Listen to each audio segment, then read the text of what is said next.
నమస్తే. ఎన్నో ఆధ్యాత్మిక అంశాలు మెగా9 భక్తి ద్వారా మనం వింటూ ఉన్నాం, తెలుసుకుంటూ ఉన్నాం. ఈరోజు వినాయక చవితి విశిష్టత గురించి తెలుసుకునే ప్రయత్నం చేద్దాం. ప్రేక్షకులందరికీ, మెగా9 టీవీ ప్రేక్షకులందరికీ వినాయక చవితి శుభాకాంక్షలు తెలియచేస్తూ, వినాయక చవితి విశిష్టత ఏమిటి? వినాయకుడు ఉండ్రాళ్ళనే ఎందుకు అంత ఇష్టంగా తింటాడు? ప్రసాదాలు ఏవి పెడితే మంచిది? ఎలాంటి పూజలు అందుకుంటాడు? దానివల్ల వచ్చే ప్రతిఫలం ఏ విధంగా ఉంటుంది? ఏ గుళ్ళకి వెళ్ళాలి? వెళ్ళి ఎలాంటి ప్రార్థనలు, ఎలాంటి పూజలు చేసుకోవాలి? ఎక్కడ ఎలాంటి గుడి మనకి అందుబాటులో ఉంది? ఈ విషయాలన్నీ కూడా సవివరంగా వివరిస్తారు రఘుప్రియ గారు. మనందరికీ సుపరిచితులు. మీరందరూ కూడా వీడియోస్ ఎక్కడా స్కిప్ చేయకుండా చూడండి. మీ యొక్క అమూల్యమైన సలహాలు, కార్యక్రమంపై మీ అభిప్రాయాలు ఖచ్చితంగా కామెంట్ బాక్స్లో తెలియజేయండి. నమస్కారం రఘుప్రియ. నమస్తే అండి. రఘుప్రియ గారు, వినాయకుడిని ఎలా చూసినా ముద్దుగా ఉంటారు, చాలా పుష్టిగా చక్కగా ఉంటారు. అయితే అసలు చాలా మందికి ఒక సందేహం ఏమిటంటే, అసలు వినాయకులు ఎంతమంది ఉన్నారు, ఎన్ని అవతారాలు అనాలా, దాన్ని ఎన్ని రూపాలు అనాలి, ఎన్ని రూపాలు ఉన్నాయి అనాలా, ఏమని సంబోధించాలి, ఎన్ని రూపాలు ఉన్నాయి? ఇప్పుడు మీరు చెప్పినట్టుగా ఎన్ని రూపాలు ఉన్నాయి, వాటి ప్రత్యేకత ఏంటి? కొన్ని అవతారాలు మనకి వినాయకుడు అనగానే కాణిపాకం గుర్తొస్తుంది, కాణిపాక సిద్ధి వినాయక గుర్తొస్తారు. అలా కాకుండా ఇంకా ఏ గుడికి వెళ్తే ఎలాంటి ప్రతిఫలం దక్కుతుంది, ఆ విషయాలన్నీ చెప్పండి. తప్పకుండా. అయితే మనకి 32 రూపాలతో వినాయకుడు ఉన్నారు. మన నిత్యకృత్యంగా చూసేది 8 రూపాలే. 8 అసలు టోటల్ సంఖ్య 32. 8, 12, 32 ఇవి అష్ట వినాయకులు, ద్వాదశ వినాయకులు, 32 వినాయకులు అనేది ఉన్నది. అంటే మన దీనికి ఒక్కొక్క రూపానికి ఒక్కొక్క ఫలితం కూడా ఉంటుంది, ప్రత్యేకత ఫలితం కూడా. ఇప్పుడు మనం మొట్టమొదటిగా చెప్పుకునేది 12 వినాయకుళ్ళు చెప్పుకుందాము. 12 వినాయకుల్లో మొట్టమొదటిది బాలగణపతి, బుజ్జి గణపతి, పుష్టి గణపతి. అయితే ఇది చిన్న పిల్లాడి బుజ్జిగాడి రూపంలో, చిన్న పిల్లాడి రూపంలో ఉంటాడనమాట. అయితే ఈ పిల్లాడి రూపంలో నిండుగా ముద్దుగా చక్కగా ఉంటాడు. ఈయన్ని పూజించడం వల్ల వచ్చే ఫలితం ఏంటంటే కనుక, భక్తుడి జీవితంలో ఎవరైతే ఈయన్ని ఎక్కువగా పూజిస్తారో, విద్యార్థులు పూజిస్తే విద్య వస్తుంది. తర్వాత పిల్లలు కలగలేని వాళ్ళు ఈ వినాయకుడిని ప్రత్యేకంగా పూజ చేసుకుంటే, కొత్తగా పెళ్ళైన నవదంపతులు కానీ లేదా సంతానం కోసం కోరేవాళ్ళు కానీ ఈ వినాయకుడిని పూజ చేస్తే చక్కని పుష్టిగా ఉండే బుజ్జి వినాయకుడు పుడతాడనమాట. అది పిల్లల కోసం అనమాట. అంత జ్ఞానవంతుడు పుడితే ఇంకే అసలు అంతకన్నా అదృష్టమా. అది నిర్మల తత్వాన్ని, ఒక ప్యూరిటీని ఇస్తాడు బాలగణపతిని పూజ చేస్తే. రెండవది తరుణ గణపతి, అంటే కొంచెం యుక్త వయసు, టీనేజ్లోకి వచ్చిన గణపతిని కనుక, యుక్త వయసులో ఉన్న గణపతిని పూజ చేస్తే శక్తి, ధైర్యము, ఉత్సాహము, అంతే కదా. కొంచెం యూత్లోకి వచ్చేటప్పటికి శక్తిగా ఉండడము, ధైర్యంగా ఉండడము, అదే భగవంతుడి రూపమే మానవుడు కదా. ఆ శక్తి మనిషిలో కూడా ఈ తరుణ గణపతిని పూజ చేసే వాళ్ళకి వస్తుంది. మూడవది భక్త గణపతి, అంటే కనుక 2 చేతులు జోడించి ఉన్నటువంటి గణపతి. ఇది చాలా రేర్గా కనపడుతుంది, ఎక్కడ చాలా తక్కువ. నాట్య గణపతి కూడా ఉన్నాడు, అది దాని విశిష్టత తర్వాత చెప్తాను. అయితే ఈ చేతులు కట్టుకుని ఉన్న గణపతి చాలా రేర్గా కనపడుతుంది. అలాంటిది ఏదైనా దొరికితే కనుక తక్షణమే తెచ్చి పెట్టుకుంటే ఇంట్లో చాలా మంచి ఫలితాలు కనబడతాయి. అయితే ఆయన ఇది ప్రత్యేకంగా మనం చేయించుకోవచ్చా అండి? చేయించుకోవచ్చు. ఓకే, అంటే ఇప్పుడు సిల్వర్లో కానీ గోల్డ్లో కానీ ఇలాంటివి చేయించుకోవచ్చు. ఆర్డర్ ఇచ్చి చేయించుకుంటే ఇది ప్రత్యేకంగా ప్రతి ఒక్కళ్ళ ఇళ్లలో ఉండాలి, కానీ దొరకడం మాత్రం చాలా కష్టమైన పనిది. ఇది మాత్రం ప్రతి ఇంట్లోనే ఉంచుకోవాల్సిన విగ్రహం అనమాట. అయితే ఇది చేయడం వల్ల ఏంటంటే ఐశ్వర్యము, సౌభాగ్యము, సంతానము, దీంతోపాటు ఇంట్లో దేనికి లోటు లేదు అన్నట్టుగా ఉంటుంది. అది దేనికైనా సరే, ఆరోగ్యం కోసమైనా, ధనం కోసమైనా, లేదా అన్ని రకాలుగా లోటు అనేది లేదు అనేది ఈ ఒక్క వినాయకుడికి ఉందన్నమాట. తరువాత వీరగణపతి, ఈయన 16 చేతులతో ఉంటాడు. ఇది మనం ఇంట్లో పెట్టుకునే విగ్రహం కాదు, ఉండకూడదు. అయితే ఈయన ఇచ్చేది ఏంటంటే శత్రు సంహారం చేస్తూ రక్షణ ఇస్తాడు. తర్వాత శక్తి గణపతి, ఈ శక్తి గణపతి ఎలా ఉంటుందంటే తన అర్ధాంగి అంటే సిద్ధి బుద్ధి అంటారు కదా, యాక్చువల్గా అయితే వాళ్ళు భార్యలు కాదు, కానీ అలా అని చెప్తారు. దీనికి సంబంధించి మనం వీడియో చేసాం, తప్పకుండా గతంలో చేసాం. అవును, మన దాంట్లో ఛానల్లో ఉందండి, అందరూ వాచ్ చేయండి. సిద్ధి బుద్ధి అసలు ఎవరు అనేది మీరు తెలుసుకోవచ్చు. అర్ధాంగి అని అంటున్నారు కానీ అది అర్ధాంగి కాదు, వారి మధ్యలో కూర్చున్నటువంటి గణపతి అనమాట. ఇది చేయడం వల్ల ఏంటంటే దంపతుల మధ్య అన్యోన్యత పెరగడము, విద్యార్థులకి జ్ఞాపక శక్తి మేధస్సు పెరగడము, ఇంకా మిగతా ఏవైనా కామ్యకమైనవి అంటే మిగతా వాళ్ళకి కోరికలు తీర్చేందుకు ఈ గణపతిని పూజ చేస్తారు. తర్వాత ద్విజ గణపతి అంటే బ్రాహ్మణ రూపంలో ఉంటాడైన. ఈయన పూజ చేయడం వల్ల ఏంటంటే జ్ఞానము, విద్యా సంపత్తి, సంస్కారము వస్తుంది. తర్వాత గణపతి సిద్ధి గణపతి. సిద్ధి బుద్ధిలో సిద్ధి అనే దేవితో ఉంటారు. అంటే సిద్ధి అనేది సిద్ధించడము, ఆ కోరిక తీరడము అని అర్థం అనమాట. అయితే ఈ గణపతి, ఈ అమ్మవారి రూపంలో ఉన్న గణపతిని కనుక పూజ చేసినట్టయితే కనుక మనం ఏదైతే కోరుకుంటామో, మంచి కోరికలు సుమా, ఏదైతే మంచి కోరుకుంటామో ఆ కోరికలు తీరుతాయన్నమాట. కామ్యక గణపతి అంటారు ఈయన్ని. అయితే తర్వాతది ఉచ్చిష్ట గణపతి. ఈ ఉచ్చిష్ట గణపతి సగం తినేసిన మోదకంతో కనపడతాడు. సగం కొరికిన మోదకంతో ఉంటుంది, ఒకే దంతంతో ఉంటుంది. అది గమనించుకో, ఏకదంతం అనమాట. అది ఇది పూజ చేయడం వల్ల భోజన సౌఖ్యంతో పాటు వంశము వృద్ధి అవుతుంది. చాలామందికి ఇంట్లో అన్ని పదార్థాలు ఉంటాయి, తినడానికి సమయం ఉండదు, తినేందుకు సహకరించదు. అది అలాంటివన్నీ దోషాలన్నీ పోయేటట్టుగా ఉంటుంది. అయితే మరొకటి ఏంటంటే విఘ్న గణపతి. ఈ గణపతిని పూజ చేయడం వల్ల విఘ్నాలని తొలగిపోతాయి. ఏ కార్యమైతే మనకు అనుకుంటామో ఆ కార్యము సక్సెస్ అయ్యేటట్టుగా కనబడుతుంది. తర్వాత క్షిప్ర గణపతి. ఈ క్షిప్ర గణపతిని కూడా ప్రతి ఇంట్లో పెట్టుకోవచ్చు. ఆయన తక్షణమే ఫలప్రదాత, ఇంకా ఆలోచించడు, వెంటనే మనకి అనుగ్రహించేస్తాడనమాట. అది ఏమిటి అనుగ్రహిస్తాడంటే శీఘ్రమైన ఫలితాల కోసము ఈయన్ని మనం పూజ చేస్తాము.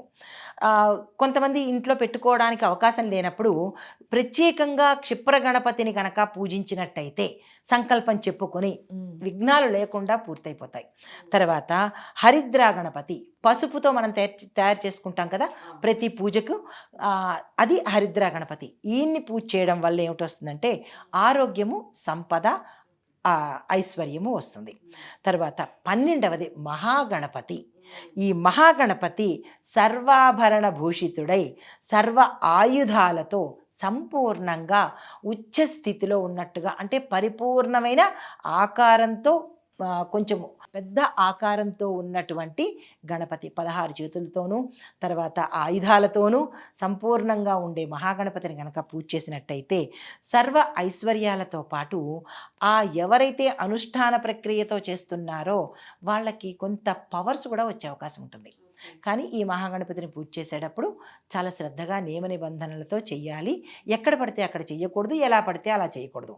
చాలా మోస్ట్ పవర్ఫుల్. ఎంత తొందరగా అనుగ్రహిస్తాడో అంత రివర్స్లో కూడా తీసుకుంటాడు. కాబట్టి ఈ 12వ గణపతిలో చాలా జాగ్రత్తగా ఉండే ప్రయత్నం చేసుకోవాలన్నమాట. ఆలయాలు ఏ ఆలయాలకు వెళ్తే ఎలాంటి ప్రతిఫలం దక్కుతుంది? నేను ముందుగా చెప్పినట్టుగా మనకి వినాయకుడు అనగానే కాణిపాకం గుర్తొస్తుంది. అసలు ఎన్ని ఆలయాలు ఉన్నాయి, ఏ ఆలయాల్లో ఎలాంటి ప్రత్యేకత దాగి ఉంది చెప్పండి. తప్పకుండా. అయితే మన మొత్తంగా 12 ఆలయాలు ఉన్నాయి. ప్రముఖంగా చెప్పుకునేవి 12 ఆలయాలు ఉన్నాయి. అయితే మన ఆంధ్రప్రదేశ్లోను ఈ తెలుగు ప్రాంతాల్లో దక్షిణాదిని చూస్తే మనకి మోస్ట్ పవర్ఫుల్ ఆలయాలే ఎక్కువ ఉన్నాయి. అంటే ఆలయాలు వేరు, క్షేత్రాలు వేరు. కాణిపాకం క్షేత్రము. ఇలాగ మనకి అంటే అక్కడికి వెళ్ళినప్పుడు తప్పనిసరిగా ఆ దర్శనం చేసుకుంటే ఆ కోరిక తీరుతుంది. ఇక్కడ ఇంకొక చిన్న విషయం ప్రస్తావించాలి, అది చెప్పేసి ఈ 12 రకాలు చెప్తాను. మనకి నార్త్లో అంటే బొంబాయి ఆ పరిసర ప్రాంతాల్లో మనకి ఒక వినాయకుడు ఉన్నాడు. ఆయనకి కనుక ఉత్తరం రాసి, ఆ అడ్రస్ కూడా ఉంది, తర్వాత చెప్తాను.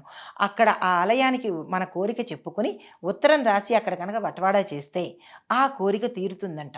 ప్రత్యేకంగా ఆయన ఉత్తరాల వినాయకుడు అంటారు ఆయన్ని. అవునా? తెలీదు నాకు. ఇది ఏదో మంచి, మనం కూడా ఉత్తరం రాద్దామండి తప్పకుండా. నిజంగా ఉత్తరాలు అంటే ఈ రోజుల్లో అసలు ఉత్తరాలే కనుమరుగైపోయాయి. అయిపోయింది. కానీ ఇది మాత్రము వాస్తవము ఉంది. నేను తదుపరి వీడియోలో అడ్రస్ కూడా మీకు ఇస్తాను. మనం ఏదైనా సరే అనుకుని ఉత్తరం రాసి అక్కడికి పోస్ట్ చేస్తే అక్కడికి తప్పనిసరిగా ఆ కోరిక తీరుతుందంట. అది ఉత్తరాల వినాయకుడు అంటారు ఆయన్ని. సరే, అది పక్కన పెడితే కనుక ప్రముఖంగా చెప్పుకునేది బొంబాయిలో 1801లో నిర్మించబడినది శ్రీ సిద్ధి వినాయక టెంపుల్ అనమాట. ఇది మనకి ఈ వినాయకుడు ప్రత్యేకంగా సిద్ధి వినాయకుడు అంటేనే అర్థమవుతుంది కదా, మనం కోరిన కోరికలన్నీ తీర్చేందుకు. ఎవరికైతే ఏ కోరికలైతే తీరకుండా ఉంటాయో కొన్ని తరాల తరబడి, కొన్ని సంవత్సరాల తరబడి వాళ్ళు కనుక ఈ ముంబైలో ఉన్న ఈ సిద్ధి వినాయకుడిని దర్శించుకున్నట్టయితే కనుక కోరికలు తీరే అవకాశమైంది. చాలా ప్రముఖమైనది, పురాతనమైనది, 1801లో ఉన్నది ఈ ఆలయం అనమాట. తర్వాత దుక్ సేద్ హల్వాయ్ గణపతి అంటారు. అయితే ఇది పూణేలో ఉన్నది. ఈ ఆలయ ప్రత్యేకత ఏంటంటే కనుక ఇది స్వర్ణ విగ్రహం. ఇది బంగారంతో తయారు చేయబడినది, ప్లస్ పెద్ద విగ్రహము, చాలా కొన్ని అడుగుల ఎత్తులో ఉంటుంది. ఇది వెళ్ళడం వల్ల ఏంటంటే కనుక ఎవరికైనా ధనపరంగా, రుణపరంగా, లేదంటే ఇబ్బందులు కానీ, లేదంటే రుణాలు తీరక ఇంకా ఏదైనా మనం చేసేసుకుందాము అని పీక్ స్టేజ్లోకి వెళ్ళిపోయి డబ్బుల గురించి బాధపడే వాళ్ళు ఈ గణపతి ఆలయానికి కనుక వెళ్ళినట్టయితే రెమెడీ తప్పకుండా దొరుకుతుంది. ఎక్స్క్లూజివ్ దీనికోసమే, ఈ కష్టం కోసమే ఈ గణపతి అన్నమాట. పూణేలో ఉంటాడు. తర్వాత మహారాష్ట్రలో అష్టవినాయక గిర్ది దళాలయాలు అంటారు ఈయన్ని. ఈ వినాయకుడు అంటే ఈయనకి, ఈ వినాయకుడికి ఇక్కడికి వెళ్ళడం వల్ల వచ్చే ఫలితం ఏంటంటే దంపతులు ఎవరైనా మనస్పర్ధలతో కానీ, లేదా ఇబ్బందులు పడుతూ కానీ, దాంపత్యం కానీ సరిగా లేని వాళ్ళు, వివాహం కాని వాళ్ళు కనుక ఈ ఆలయానికి వెడితే దంపతుల యొక్క సౌఖ్యం ఉండే అవకాశం కనబడుతుంది. దాంపత్యం అన్యోన్యంగా ఉంటుంది. ఇది ఎక్కడుందంటే మహారాష్ట్రలో ఉంది. తరువాత ఇంకొక ఆలయం ఏంటంటే కాణిపాకం. ఇందాక మీరు అన్నట్టు ఆయన నూతిలోంచి ఉద్భవించాడు, ఆయన ఆంధ్రప్రదేశ్లో ఉన్నది. అయితే ఇక్కడి 11వ శతాబ్దంలో ఇది జరిగింది ఈ విశేషము. అయితే ఇక్కడికి వెళ్ళడం వల్ల ఇది స్వయంభూ విగ్రహం కాబట్టి సకల కోరికలు ఇక్కడ తీరతాయి. ఇందాకటి ఒక్కొక్క దగ్గర అయితే ఈ కాణిపాకం వెళ్ళడం వల్ల వెళ్తే చాలు, వెళ్తే సరిపోతుంది అనమాట. అన్ని కోరికల్లో ఏ కోరిక మనకి ప్రధానమో ఆ కోరిక ఇక్కడ తీరే అవకాశం కనబడుతుంది. తర్వాత ఇంకొకటి రంతాంబోర్ త్రినేత్ర ఆలయము. ఇది రాజస్థాన్లో ఉంది. ఇది 3 ముఖాలతో, 3 నేత్రాలతో ఉంటాడు ఈయన. ఇక్కడికి ఎవరు వెళ్తారు అంటే ఎవరైనా నరదృష్టి బాధలతోనూ, చెడు ప్రయోగాల బాధలతోనూ, ఇంట్లో ఏదో ఇబ్బందులు ఉన్నాయి అంటే ఇంకొక వైపు తాంత్రికం వైపు ఇబ్బందులు పడుతున్న వాళ్ళు ఈ ఆలయానికి వెడితే అది తీరిపోతుంది అనమాట. దాని నుంచి విముక్తి అవుతారు. తరువాత ఎడగుంజి గణపతి అంటారు. అది కర్ణాటకలో ఉంది, కన్నడ పేరది. అయితే ఇది 4-5 శతాబ్దాల్లో ఈ ఆలయం నిర్మించబడిందట. అయితే దీనికి ఎందుకు పెడతారు అంటే ఎవరికైతే పదవులు కావాలి, లేదు అంటే నాకు ఫేమ్ కావాలి, నేమ్ కావాలి, నేను పెద్ద స్థానంలో ఉండాలి, ఇలాంటి కోరికలు ఉంటాయి కదా, ఈ కోరికలు తీరడం కోసము ఈ ఆలయాన్ని దర్శిస్తే సంఘంలో గౌరవ మర్యాదలు, పదవులు, రాజకీయంలో ఉన్న వాళ్ళకి కానీ మిగతా వాళ్ళకు కూడా పదవులు ఎవరికి వద్దు, ఆ పదవులన్నీ ఆ కోరికలు తీరడం కోసము ఈ ఆలయానికి వెళ్తారు. అది కర్ణాటకలో ఉంది. అయితే తర్వాత గణపతి పూలే ఆలయము మరొకటి మహారాష్ట్రలో కూడా ఉంది. అదేంటంటే భూమికి సంబంధించిన ఇబ్బందులు కానీ, లేదా స్థిరచరాస్తుల విషయంలో భూమిలో తగాదాల్లో ఉన్నవాళ్ళు కానీ, భూముల గురించి ఇబ్బంది పడుతున్న వాళ్ళు కానీ, ఇలాగా భూమికి సంబంధించినటువంటి ఇబ్బందులు కానీ, కొనుక్కోవడాలు కానీ ఏవైనా కావలసిన వాళ్ళు, ఆ కోరిక కోసం తీరని వాళ్ళు ఈ ప్రత్యేకంగా ఈ ఆలయానికి వెడితే కనుక ఆ ఇబ్బందుల నుంచి పరిష్కారం కనబడుతుంది. తర్వాత ఇంకొకటి ఉచ్చి పెళ్ళై ఆలయము. ఇది తిరుచిలో ఉంది. అయితే ఇది దీని మీద ఒక శిలలాగా ఉంటుంది తప్ప ప్రత్యేకంగా హంగు ఆర్భాటంలాగా ఒక గుడిలాగా అనేది కనిపించదు. అయితే ఇక్కడికి వెళ్ళడం వల్ల ఉపయోగం ఏంటంటే కనుక విద్యార్థుల్లో, చదువుకునే వాళ్ళల్లో కానీ, లేదా అంటే ఏదైనా హైయర్ కోర్సు చేయాలనుకున్న వాళ్ళు కానీ, ఎక్స్క్లూజివ్ మనకి విద్యార్థుల కోసము ఈ ఆలయం అనమాట. విద్యలో వెనకబడిపోతున్న వాళ్ళు, విద్య సరిగా రాని వాళ్ళు, నోరు తిరగని వాళ్ళు, ఆటిజం ఉన్నవాళ్ళు, ఇలాంటి పిల్లలు ఉన్న తల్లిదండ్రులు ఈ ఆలయానికి తీసుకువెళ్తే వాళ్ళకి విశేషమైన జ్ఞానం వస్తుందన్నమాట. తర్వాత గణేష్ లోక్ టెంపుల్ అని సిక్కింలో ఉంది. దాన్ని ఏమంటారంటే ఇది ఎక్కడ ఉంటుందంటే ఒక శిఖరం మీద ఉంటుంది. అంటే ఒక హై పీక్ స్టేజ్లో పీక్లో ఉంటుందన్నమాట.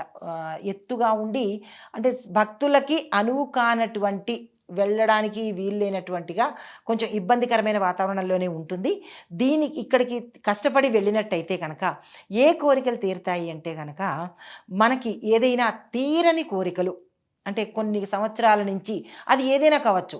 కొన్ని సంవత్సరాల నుంచి వాయిదా పడుతూ ఉండి మనని ఇబ్బంది పెడుతున్న కోరికలు ఏమైనా ఉంటే ఇది కష్టపడి ఎక్కినట్టయితే కనుక ఆ కోరికలు తీరుతాయి. మన తీరని కష్టం అంటేనే తెలుస్తోంది అక్కడ. అయితే తర్వాత మోర్గావన్ గణపతి ఆలయము మహారాష్ట్రలో ఉంది. అయితే ఈ అష్ట వినాయకుల్లో ముఖ్యమైనటువంటిది ఆద్యపీఠము. అంటే మన 8 వినాయకుళ్ళకి మొదటి వినాయకుడు ఇక్కడ వెలిసినటువంటి ఈయనకి ప్రముఖ స్థానము ఇవ్వడం జరిగింది. అయితే ఇక్కడికి ఎవరు వెళ్తారు అంటే సెయింట్స్, ఋషులు, అంటే పీఠాధిపతులు, ఇలాగ సన్యాసం తీసుకున్న వాళ్ళు, నాకు ఇంకా ఏది వద్దు, నేను మోక్షానికి వెడుతున్నాను, ఇంకా నాకు ప్రాపంచికంతో సంబంధం లేదు అని అనుకున్న వాళ్ళు ఈ స్వామిని దర్శించుకుని ఈ ఆలయాన్ని దర్శించుకుంటారనమాట. ఇది 12 వినాయకుళ్ళ తాలూకా ప్రదేశాలు. రైట్. చాలా అంటే చాలా చక్కటి వివరణ. అసలు వెళ్ళాలి అన్న కోరిక కలిగేటట్టుగా చెప్పారు. ఏదైనా కోరిక ఉంటే ఖచ్చితంగా అక్కడికే వెళ్తే బాగుంటుంది అని మనందరికీ సుపరిచితమేనండి కాణిపాకం. వెళ్ళని వాళ్ళు ఎవరైనా ఉంటే ఖచ్చితంగా ఒకసారి వెళ్ళి చూడండి, చాలా అత్యద్భుతంగా ఉంటుంది. అసలు రాబుద్ది గారు కాణిపాకం దగ్గర నుంచి చాలా చక్కటి వివరణ ఇచ్చారు రఘుప్రియ గారు. ధన్యవాదాలు. నమస్తే.